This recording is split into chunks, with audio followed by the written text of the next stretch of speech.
전주시에서 재난기본소득을 네. 처음으로 실시를 했는데 이거에 대해서 좀 어떻게 생각하시는지. 이 부분은 조금 깊게 고민해 봐야 할 부분인 것 같아요. 네. 왜냐하면 소득이 이번 건으로 인해서 많이 줄었기 때문에 소득 보전 차원에서 이렇게 만들어 가자라는 데는 많은 국민들이 네. 저부터도 소위 말하면 돈 준다는 데 싫어할 사람 그렇죠. 없잖아요. 그런데 어느 수준까지 줘야 할 것인가에 네. 대한 부분이 하나 걸릴 것 같고요. 뭐 전원한테 줄 거냐 그렇지 않느냐라는 부분이 있어서 그게 좀 문제가 될 것 같고 실질적으로 그런 게 맞느냐 아니면 다른 분야의 재정 지원을 통해서 오히려 소비를 활성화시키는 게 더 나을 것이냐라는 게 있거든요. 예를 들면 아이들 키우는데 애들한테 양육비를 10만 원씩 지원을 해주는 것보다 그들이 돈을 쓸 수 있는 어떤 쿠폰을 주고 다른 제품을 사게 한다면 오히려 그 제품에 대한 생산도 높아지고 훨씬 더 활용이 되지 않느냐라는 얘기를 해요. 그런 것처럼 좀 고민해 볼 필요는 있을 것 같아요.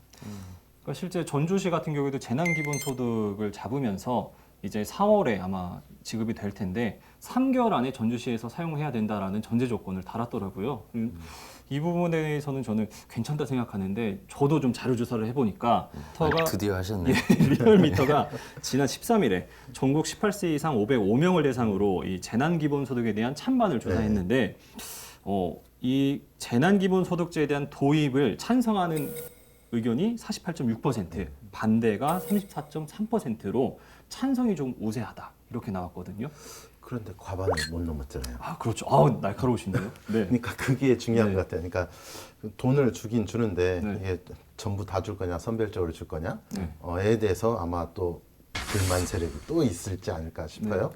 불만층이 있으면 오히려 이거 어떻게 전체 이 불만층보다는 더 많은 사람들의 혜택을 줄 수 있는 게 뭐냐를 또 고민할 텐데 아마도 그 문제 때문에 과반 이상은 반대 또는 보류를 하지 않았나 싶습니다. 그리고 또 이게 아무래도 전주시 같은 경우에 파격적으로 했는데 다른 뭐 정읍시나 고천군 같은 경우에는 예산 문제로 이 재난기본소득 도입이 좀 어렵다라고 좀 밝혔더라고요. 제가 좀 개인적으로 취재를 해본 결과 이 예산 문제도 있어가지고 그냥 정부에서 어떠한 지침을 내려주면 그때 하겠다 이런 좀 소극적인 자세를 보였는데 예산이라는 게 미리 계획이 되고 네. 한 해 살림을 미리 갖춰놨는데 계획돼 있고 근데 이걸 이 코로나19 사태로 인해서 이걸 급하게 뭐 추경을 세우고 뭐 하고 있긴 하지만 우려되는 부분도 상당히 많다고 생각합니다.